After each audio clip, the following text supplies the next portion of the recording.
What is up with y'all, brothers? Welcome back to another Monkey Kong Gaming banger in the Monkey Kong Gaming channel, or the Monkey Kong Gaming, or the Monkey Kong Reaction channel, bro. There's no difference. No, it's all the same to me. But in this video, guys, we're gonna be reacting to Nick Crowley, the children's TV show with a dark secret, bro. So here's the story behind this video. Why I'm making this video. I was about to lay down in my bed, play Block Blast, procrastinate while watching this video. And I thought to myself, what was the reason why I made this channel? It's because I want to make content while procrastinating, bro. What's called multitasking. That's the word. So we're going to be reacting to this video on camera. It's going to be scary. It's going to be spooky, bro. Bring your blankets. Bring your, what's called your eye covers, like your hands. It's going to be scary. It's going to be a very scary video, y'all. So, without further ado, we hit 1 minute. Let's go. And it'll be worth 20 points.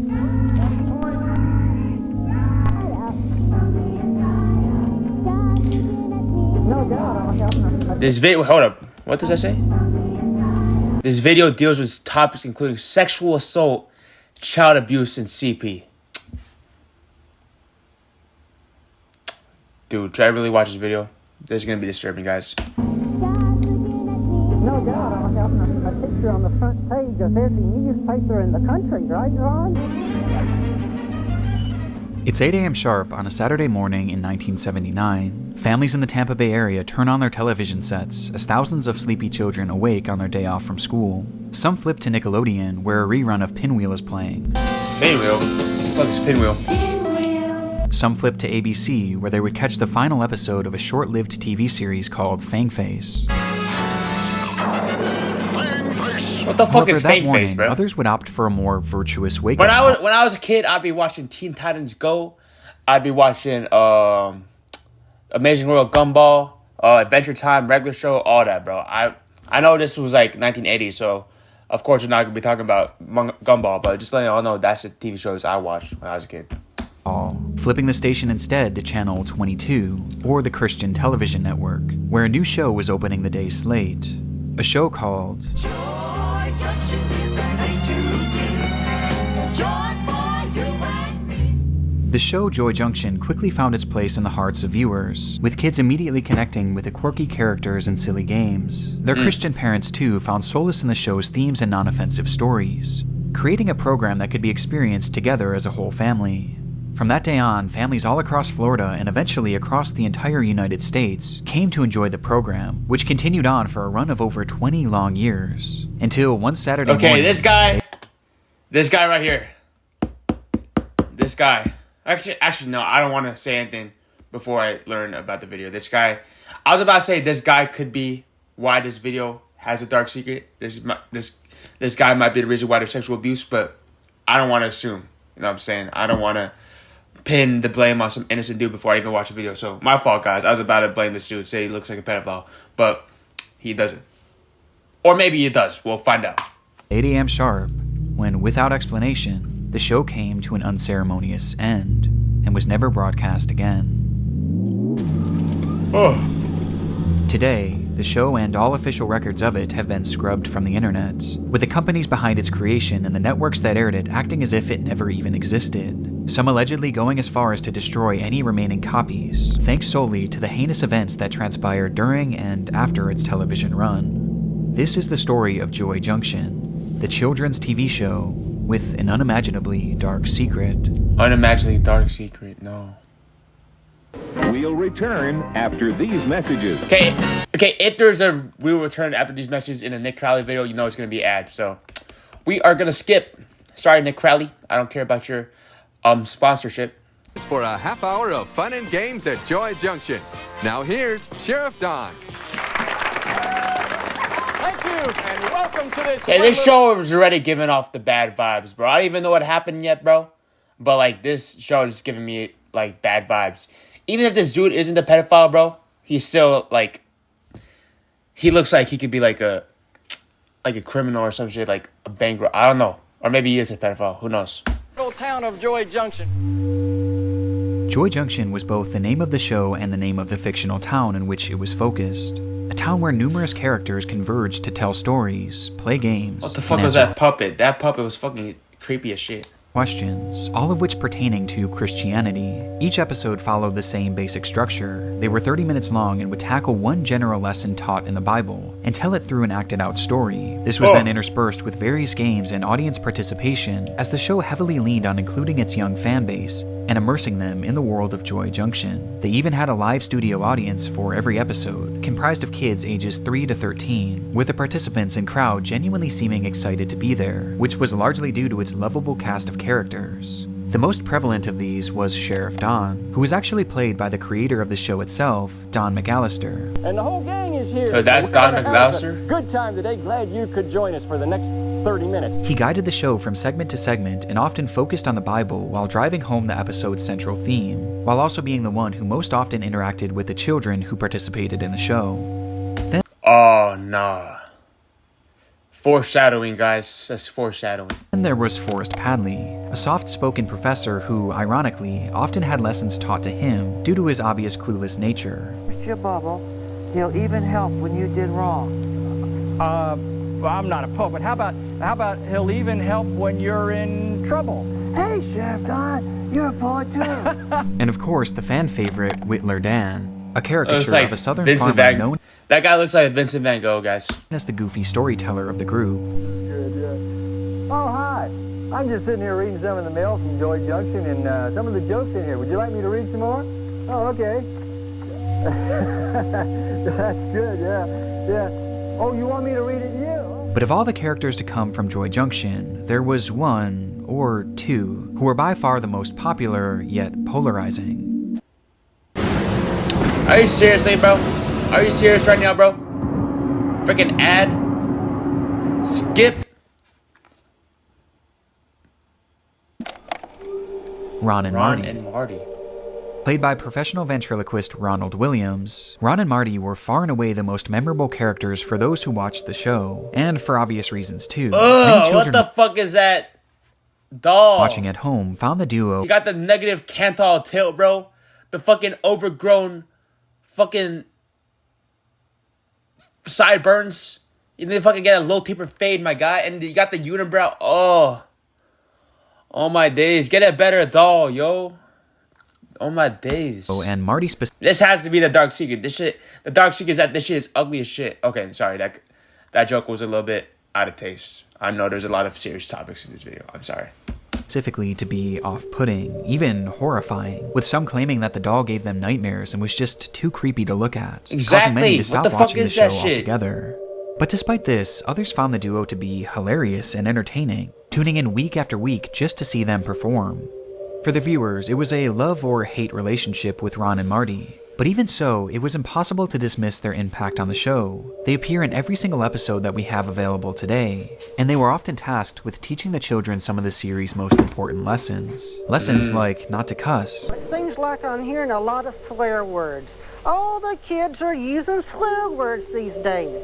And I'm afraid one of them's going to slip out of my mouth. First of all, why don't you try immediately praying and asking the Lord to take those bad words and thoughts out of your mind? Say, that's a good idea. practicing self-control, Self-control. Oh, well, I don't think my self-control works. Self-control. You made me lose my self-control. My self-control. It's alright. Nobody's going to watch this video anyway. Back to the video. Be broken. Well, no, Marty. I don't think anybody can practice self-control all by themselves, but if you'll just ask the Lord to help you, He will. defeating bad thoughts, Hearts will cause good words and thoughts to come out of our mouths. It's almost so, Marty, as if our mouths will overflow with the thoughts and the ideas that are inside of us. You know, we need to be very careful about what we put in our minds and our hearts, Marty. That's for sure. and most controversially, Ron, they were looking at some dirty pictures and they wanted me to look too. Well, Marty, what did you do? Well, I said, look, guys, I like you a lot and I want to play with you, but I can't look at those pictures. I just can't do it. whether it was the lessons they taught or Marty Okay, no matter how dark the show is, bro, I agree with their statement, bro. Do not watch no dirty videos on the internet, bro. Cause like instant gratification. Think about like right then and there, it'll feel good, right? But like 5 years down the line, will it really be worth it? For me personally, I've been abstaining from it for probably like 2 weeks right now. I feel great that I'm letting myself stop gooning. I'm not gooning no more. And dude, I low-key feel free. I'm not letting that shit control me. Not letting it be in charge of my happiness, bro. I'm letting other things be part of my happiness, bro. No more gooning. It's actually phenomenal. His blatant uncanniness, these two characters were the most vividly remembered part of the show. And this is important as these memories are essentially all we've been left with. You are still covered with that darkness and with that sin. And when we say he'll wash... Dude, this guy creeps me out, bro. This guy definitely the culprit. You just know that's referring to the sin that's within us. Joy Junction is classified today mainly as lost media. No official copies of the show have ever been published by its creators or the networks that owned it. It just kind of ended one day and was never talked about again by those involved with the project. And this lack of archiving stretches past just the media itself. If you were to look online for information on the show today, you would find next to nothing. There's no Wikipedia page, no actors, producers, or directors mentioning it in their work history or on their resumes. There's no official website. There's essentially nothing. Not even so much as an official date in which the show started and ended, despite the fact that the show apparently ran for 20 long years. 20 we know for sure that years? the show aired on CTN in the 1980s, specifically in the Tampa Bay area, before it was later syndicated and broadcast across the country on channels such as TBN and Smile of a Child. But today, none of these networks mention the show having ever aired in their lineups, and none of them have ever provided an explanation as to why the show was pulled from the air. The only reason we even know anything about it is thanks to old recordings and VHS tapes captured by those who once enjoyed the show. With a few dozen episodes and some short clips from the series having made their way to YouTube in recent years, essentially serving as the only surviving relics of Joy Junction. Because of this, the show is largely a mystery, and information is incredibly scarce and hard to come by. But after doing some digging, I was able to find some mentions of it in old newspapers printed nearly 45 years ago that did shed a bit of light on the context surrounding its creation. The first mention of Joy Junction came in 1978 within the Evening Independent, though at this point it was not even a television show yet. Instead, advertisements were placed in the paper weekly for the Faith Community Church in Largo, Texas, that mentioned including some sort of in-person act specifically for children, called Joy Junction. It's unclear what... Bro, this is very similar to my church. And my church, like, we don't do this anymore, but like up until like maybe 2020 when quarantine hit, we had a lot of children in the church, you know what I'm saying? So like every like around 10:45 a.m., which is surprising, it's like the same exact time, we would have this thing called Children's Story, and basically like an adult would bring like a puppet or something, or just like tell like a children's story, make all the children happy. I think that's the norm for every church. If this church is doing it and my church does it, so inspirational. This brings me back to church. Praise God. Praise God. This performance actually entailed, but coincidentally, just 1 year later, the show Joy Junction would begin filming in Largo, Florida, with these original performances likely serving as the inspiration and the basis for the show itself. Following this trail of newspapers, I also found that the show was created by a company called WCLF, which began broadcasting back in October of 1979, with the founder of the company vaguely mentioning Joy Junction as an upcoming project. And sure enough, 1 week later, that same paper included a television guide that mentioned Joy Junction showing on TV for the very first time, giving us its likely premiere date of November 10th, 1979. Aside from this, I was able to confirm that the show did in fact play all across the United States and wasn't limited to just Florida, which might be why finding an exact date on when the show ended has proven essentially impossible. But the most common belief across the internet is that the show lasted until somewhere around 2004, putting its lifespan at a surprising 25 years, which makes it all the more 25 years? That's like longer than SpongeBob, bro. SpongeBob was like, I'm assuming it was made like 1996. So that's only 21 years. SpongeBob is 21 years old. That's actually crazy. Like, for a show to have that kind of longevity and this much of like obscurity surrounding it, it's like, it's truly like something really bad had to have happened for like it just to be completely scrubbed out the internet like this. It's crazy. unusual that there's hardly any mention of it online, and that there was seemingly no attempt to ever even archive it. It seemed as if the parties involved didn't just drop the show and forget about it. They completely washed their hands of it and tried their best to bury it. There are even rumors circulating that CTN themselves had all their remaining copies set on fire and destroyed so that the show would forever be forgotten. And when you consider everything that happened, this isn't really all that surprising. But what is surprising is the extent of the unraveling and the way in which it began, as it all started with a simple water bottle. Water bottle? Water bottle? It's unknown when exactly the discovery was made, just that it was a terrible one. Police arrest a man under the suspicion of distributing CP, only to find numerous images depicting it on his hard drive, with the vast majority. All these people, like anybody with CP, like they just disgust me. Like, bro, dude. Majority of the victims involved being impossible to identify, except for one. Within the background of one of the images lay a hidden clue, a water bottle displaying the name of a swim and scuba school in Johnson County, Kansas City. Police did a search of the area, asking for help identifying the victim, which led them to a young child who swiftly pointed out their abuser as being a man named Michael Arnett. Michael was immediately arrested. Look at this dude. As being a man named Michael Arnett. Michael Arnett, dude. Fuck you, Michael Arnett. Dude. Like, I don't get these child predators. Like, what's, like, for me, children are, like, the most precious thing ever. I couldn't imagine using them, like, as an object for sexual gratification. That's, like, the most evil thing ever, bro. Because, you know, that can permanently scar them for life. That could cause development issues, like, mentally and physically. But child predators are just greedy. They just want to do it for their own personal, what's it called? Personal desires, bro. It's like, you're definitely going to hell, Michael Arnett, bro. You're going to hell. Michael was immediately arrested, after which the true extent of his crime would be uncovered on his home computers. They contained countless photographs and videos depicting the same disturbing material, including a great deal that was produced by Michael himself. The contents of these images are genuinely some of the most appalling I've ever heard described, though we'll get more into that later, because there is something more relevant to this video that they found on his device. It was a lengthy online chat history with a man named Ronald Brown. And Ron, you're not one to talk. You're always on the telephone, too. Is this Ronald Brown? Well, I guess you've got a point there, Marty. Ronald's life was centered around three things: ventriloquism, Christianity, and children. His Nah. So it wasn't the dude with the glass? It wasn't the dude? It wasn't this dude? Okay, I'm sorry, whoever that dude. The fucking creepy ass dude with the puppet, bruh.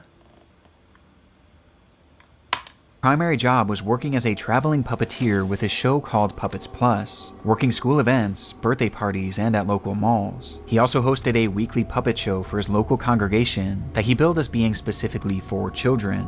And of course, he had his role on Joy Junction.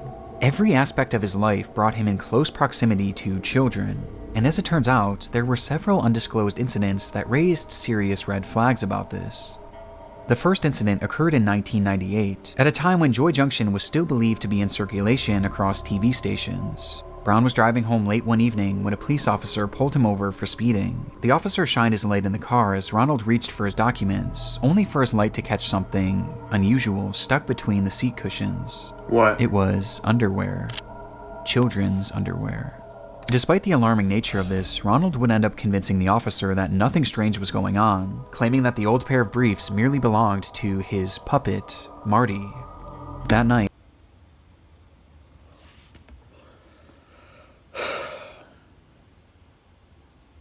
Ronald Brown, dude, you're supposed to... Is this what... God wouldn't want you to do this, man. What the fuck? That's so disgusting. Ronald was allowed to drive away without further questioning.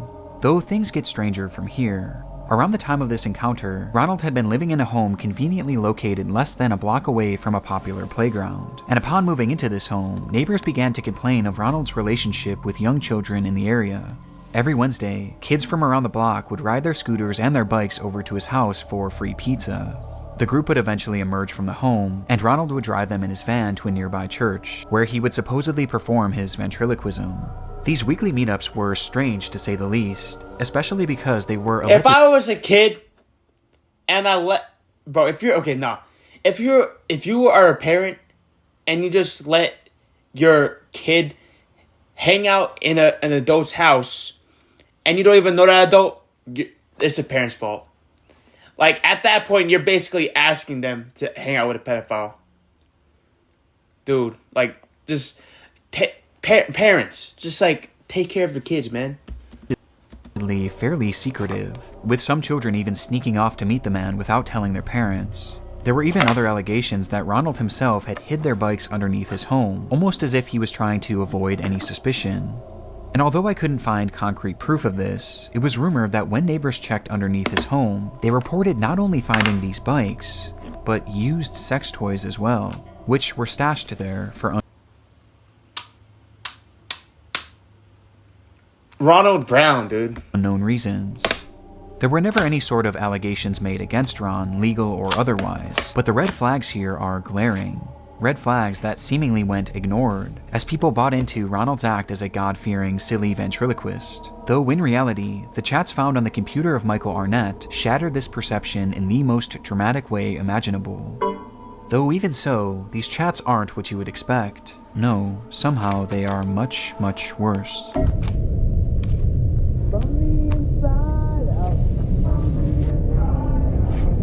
Brief excerpt from Ronald and Michael's chat log. Let's see what it says. Due to the graphic nature of these messages, I don't feel comfortable reading them out loud. We're gonna be reading them out loud, guys. Ronald Brown. I would have time to do it today if only I had him. What does that mean? Yeah.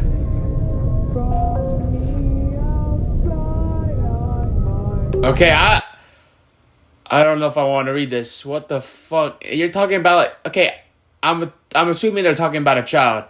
What the fuck? I'm sure telling him all about what his last night as a boy.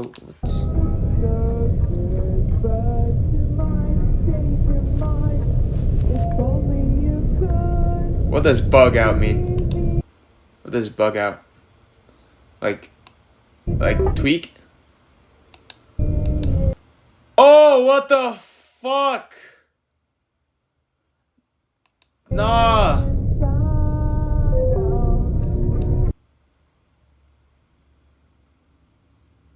What the fuck?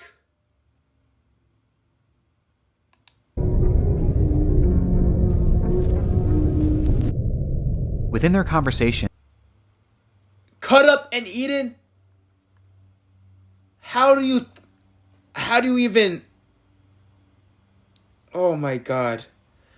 I would rather kill myself before I would kill myself in the most painful way possible before I do this to a child, bro. And you're just doing it because you want to? Oh my god. were numerous messages between the two men, fantasizing about not only killing children, but eating them as well, with most of the messages being far too vile to discuss or even show in this video. And this wasn't just fascination, it was obsession. Ronald had even found a child at his I like to look at the meat when I'm...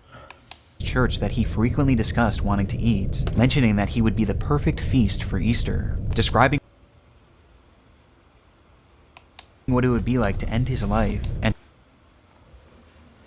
to consume his body. And this went far past just talking, as Brown had taken photos of the child from afar and had actually been formulating a plan to kidnap him. He had even sent a photo of the child with black lines drawn over it to show the What did we say? I think he might be small enough. and to kidnap him. Dude. He had even sent a photo of the child with black lines drawn over it to show the various spots in which Ronald wanted to butcher him. This was all supported by his friend Michael too, who himself claimed to have eaten multiple children, with a man even sending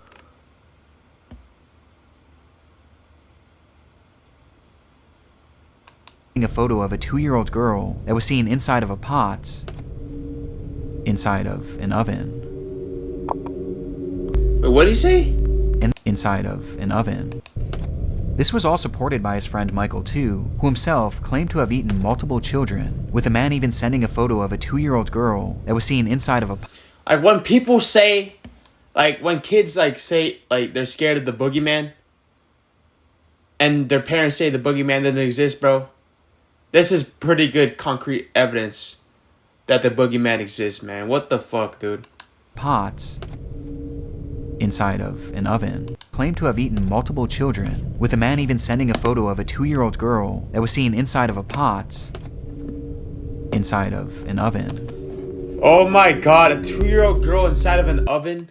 And this wasn't the end of the shocking discoveries either, as things were made even worse upon investigators searching into Ronald's username, UE Lime. In doing so, they discovered an account on a website called cutedeadguys.net, which was and is a forum for sharing images of the dead between those who fetishize corpses. And within his account, Ronald stated that he was one of these people too, admitting that he loved the sight of dead boys ever since he was a young man. And he wasn't lying either. Upon these revelations, Ronald's home was raided, where police would find over 200 images containing CP, which didn't even include the hundreds of others showing tied up children, children being abused, and children that appeared to be dead. What Along the with this, fuck? police also found a blow-up sex doll in the home that was dressed in little boy's clothing, and inside one of his sock drawers was another hard drive with images of countless dead children, as well as a single flyer Dead children? for a missing child in the area. He also had hundreds of images of a young boy named Andrew, who had attended Brown's church and youth group, with the boy having died of a brain tumor years before. Photos that showed the boy's slow physical decline, all the way until his memorial service. You know, Don, you have to invite Jesus Christ to come into your heart and ask Him to forgive you of your sin. Upon his arrest, Ronald Brown admitted to everything. He truly did want to eat the child he had been eyeing up at his church, along with many others over the years. Though after saying this, he claimed that he would never actually have carried through with it, and that Michael and him were merely role-playing. This There's no way. heavily debated to this day, as This is real. technically there isn't proof that any of these delusions If you just casually have a photo of a 2-year-old girl in your oven, bro, they definitely ate some kids, bro. They definitely ate some kids. And even if they didn't do anything wrong, That's only what we owning CP is illegal. Illegal as illegal can be, bro. So, goodbye. You're going to jail for the rest of your life, buddy. know of. And considering the large quantity of CP in his home, the self-admitted obsession with dead little boys, and the actual plans he had to kidnap and eat a child, it seemed clear that it was only a matter of time before he finally followed through with his desires. For Ronald, there was no defense. And because of this, the judge handed down a sentence of 20 years in 2014, which would wind up becoming a life sentence, as it appears he passed away sometime in 2020, well before his scheduled release. Good. This discovery changed the entire context surrounding Joy Junction, the wholesome TV show beloved by children all across the country, only for one of its main stars to be outed as a predator of the most disturbing caliber. But there was one last discovery made by law enforcement in Ronald's case that makes the show that much more chilling. During the raid on Ronald's home, officers found a collection of journals that Ronald wrote in daily, where he obsessively discussed young boys that he had been coming into contact with, highlighting his desire to know what it was like to kill them, and to know how they taste. These journals, to my knowledge, have never been released to the public, but the thing I find most interesting about this is the date at which these journals started. 1978, No! Meaning that this disturbing desire had been brewing inside of him for decades. And coincidentally, Joy Junction just so happened to start 1 year later, in 1979. So the fucking puppeteer behind this puppet was just casually next to this little girl. This little girl was oblivious to what monster she was next to. Oh my days. Meaning that many of the kids seen on this program were likely the very same ones that Ronald wanted This guy is creepy as shit. Just look at his face, bro. to eat. Given this context, it's no wonder why all parties involved with Joy Look! to eat. Given this context, it's no wonder Look at his face when he's looking at this kid, bro. why all parties involved He's with smiling. Oh Joy my Junction god. cut ties with it completely. It just You're so fucking weird. changes the entire feeling of the show. From the moment that one simple water bottle was identified, Joy Junction's fate was sealed, and so was Ronald Brown's. Still though, I'm left with many questions after reviewing this case. Was there anything more to that traffic stop in 1998, or those pizza parties with the kids? And how serious was Ronald about following through with his plans to kill C, with the answer to these questions likely being taken to the grave along with him? But what I find so fascinating about this case is that the fallout of the raid on Michael Arnett's home is still being felt to this very day. On his devices weren't just chats from Ronald Brown. In fact, there were hundreds of other predators, with officers going on to arrest many of them, some of whom are still in the process of being tried and sentenced. And Dang. when reading into some of these other cases involving Sacramento, California? Dude, you could be enjoying the Sacramento Kings game. Looking at freaking Zach LaVine, Keegan Murray, bruh. You don't even be freaking eating children? Michael, What the it's fuck, evident just dude? how serious these people were about their dark cravings. One of these men was even recently caught having built an entire bunker equipped with torture tools in preparation for his first victim, which he planned to share with Michael. On top of all the CP distribution, these fantasies about killing children weren't just roleplay. These were very real thoughts and very real plans. But the one small bright spot of this case is that the 2-year-old girl that Michael had photographed in his oven thankfully was found alive and well, and he too never got to carry through with eating a child, at Good. least that we know, but his physical Let's go. abuse against them was in fact very real, and as were his desires that him and Ronald likely would have acted on had this entire ring never been exposed. When So it was imagine- conceived, Joy Junction was meant Hold to up. teach Let children me finish the video first. I'll say my thoughts after. morals, right from wrong. But ironically, many of these lessons just so happen to be taught by a man who is actively engaging in the very behaviors that were condemned by Joy Junction. Ron, they were looking at some dirty pictures and they wanted me to look too. As your companions, you should have friends who have pure and clean thoughts and will only give you good ideas. With his actions forever tainting the show and condemning it to a lifetime of obscurity, remembered only for the man and his puppet who brought the whole thing down. As a matter of fact, there's something I want to share right now. Really? That's right. Don't go away, kids. Joy Junction is coming right back. Dude.